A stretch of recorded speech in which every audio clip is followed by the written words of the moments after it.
He kōna e purangi tēnei nā te reo irirangi o Aotearoa.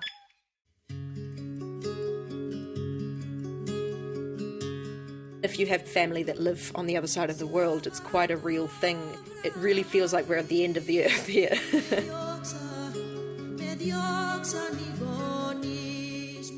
So my dad is from Cyprus, and so the Greek part of Cyprus. For a lot of my life, it's been trying to reconcile those two very, very different and faraway worlds. It's the sort of constant reconciliation most of us who call more than one country home are faced with. This is Voices, and I'm Kadambari Raghukumar. For someone like vocalist and composer Briar Prastiti, her music's been a tool of sorts to help bridge those worlds. Just having the Greek heritage and the understanding of having two worlds in our lives, basically, the New Zealand world and the Greek world. Tell me about this Greek world. Oh. Because you only just came back last year, didn't you? Yes. So I lived in Greece for about 3.5, 4 years. I was travelling beforehand for about 6 months and then arrived in Greece and then just felt like I discovered a part of myself that I'd really been, it seems as though I'd been yearning to kind of discover and explore. Ended up learning Greek properly, to speak Greek. Probably need to practice a little bit more. I spent 9 months at the university, 20 hours a week learning Greek, and it was all in Greek. So it was full immersion, and I just lived the Greek life for a while, and then started getting back into music in a new way, I think. Yeah. I've just made the trek up the super steep slope in Wellington's Thorndon to the Lilburn residence. Briar has just started as the composer in residence here with the New Zealand School of Music. This is where some prolific composers have come through over the years, the former home of Douglas Lilburn. Briar's been working on a few orchestra pieces for later this year from here. So congratulations on the residency. Thank you. Have you settled in now? Oh, yeah.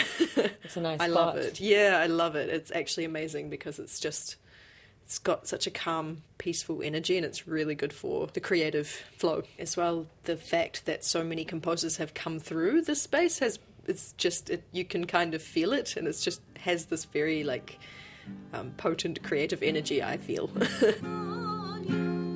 Her music's always been about exploring other cultural soundscapes, but of late Briar has deep dived into what's closer to home, her Greek side. With mentors like John Sarthas, she goes across all sorts of genres, classical to electronic to folkloric, but there's always this constant exploring of ways to go between them. And it all started with her family. What did you grow up listening to? What did your family play at home on, say, a Sunday afternoon? Well, so interestingly, although my father's Greek, he's a flamenco guitarist, really, really avid flamenco guitarist, and very, very good. So I grew up listening to a lot of flamenco. Paco de Lucia is like a big name in our household. And my mum also listened to a lot of music from other cultures. And there was a band called Afro Celt that we listened to. Do you know that band? I remember them from the late 90s or something, yeah. Afro Celt sound system. It's amazing. And I love that because it was those two very, very different worlds together in music. And that was yeah. I listened to that all through my childhood. I also listened to a lot of vocal styles from other cultures, so flamenco, the West African, Greek as well. We grew up absorbing a lot of Greekness, Greek culture, Greek mannerisms, Greek ways of expressing ourselves, I think. Yeah. So how does that look like to you as someone that's, part Kiwi, part Greek, Cypriot? It's so different from New Zealand. It's really like the polar opposite in terms of culture and definitely something that I understood a lot more living in Greece. It's the way that people relate to each other and the way they express themselves and the way that they process emotions is very different, I think. For example, I think that people are way more outspoken, and when there's an issue, they will kind of say it immediately and express it in the moment and kind of have it out with each other, and then it's and it's done. You know, people over there are very political a lot of the time, because they have to be. You know, it's in part of a world where they've dealt with political struggles for a long, long, long time, and even today, you know, they're dealing with a lot in Greece. So, you know, they're at the forefront of the refugee crisis. They've got an economic crisis. And so I think people are very resilient. Greek music is very diverse. Depending on which region you are in Greece, it's quite different from the south to the north, you know. How did you find that? Because that must have just blown your mind. I'm in love with Greek music. I'm just, particularly the traditional folk music. One of the styles of music that's really popular and has, since the economic crisis, I think, has gained a lot more popularity is rebetiko, which is a style of music from the 1930s, around that period of time in Greece. And there's a whole history behind it, but people kind of often refer to it as the blues of Greece. And it's from, in those times, it came from a population of people that were very disenfranchised and going through a lot of poverty and addiction and abuse and prison and all kinds of things that are very, very serious stuff. Yeah. So the lyrics in that style of music are quite heavy, which is in some way almost a contrast to the actual sound of the music, because the music can sometimes sound kind of uplifting, but the lyrics are really heavy. A lot of other more modern Greek music is very poetic and a lot about love and heartbreak and this kind of bittersweet quality to the lyrics, where they have a lot of pathos, which means pain.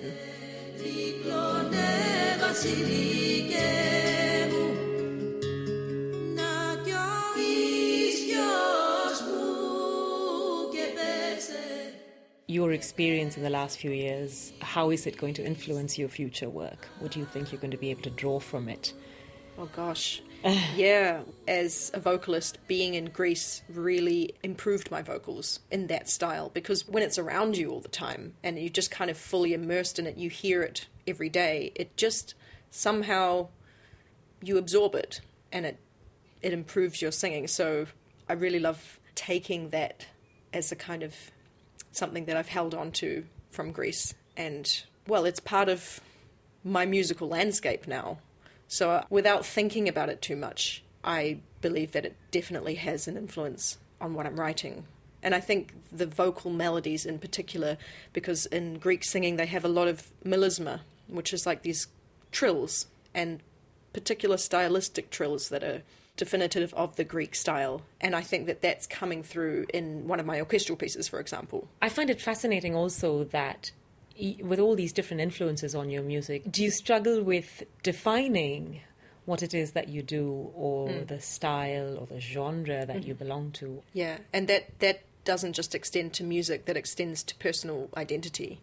Because being half Greek and half Kiwi, or being anyone from a multicultural family, or even if you have family that live on the other side of the world, it's quite a real thing because we're so far away. And I've been having this conversation with a few people who kind of understand this. It really feels like we're at the end of the earth here. And so it's for a lot of my life, it's been trying to reconcile those two very, very different and far away worlds. With my music, I have so many different styles that are almost completely unrelated, but it's all me. So I'm drawing from, very different cultural landscapes and identities, I would say. Yeah. And I will actually say as well that the one of the pieces for orchestra that's going to be playing in August, the title is called Akri, which in Greek means edge. And that comes from this feeling that I'm on the edge of being Greek and on the edge of being a Kiwi. I'm not fully one or the other. And it's exploring that feeling of not quite belonging anywhere. I think that New Zealand has even more cross-cultural elements in the musical landscape here in the scene than other countries that I've seen and been to, in fact. And I think that the reason is that, first of all, we do have a lot of cultures here, living here, and it's a multicultural melting pot. The fact that we're so far away, I think people want to connect a lot more to their culture when they're here because it makes them feel closer to their home. Music is such a powerful way of doing that.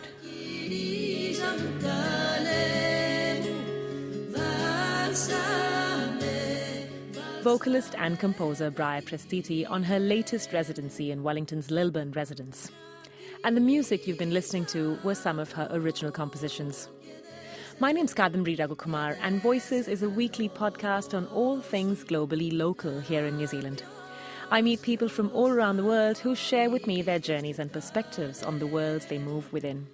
You can follow Voices on Spotify, Apple, iHeartRadio, and everywhere else you get your podcasts from. You can also find us and other podcasts on the RNZ website. Today's episode was mixed by Jeremy Veal, and I'm Kadambari Raghukumar. Thanks for listening.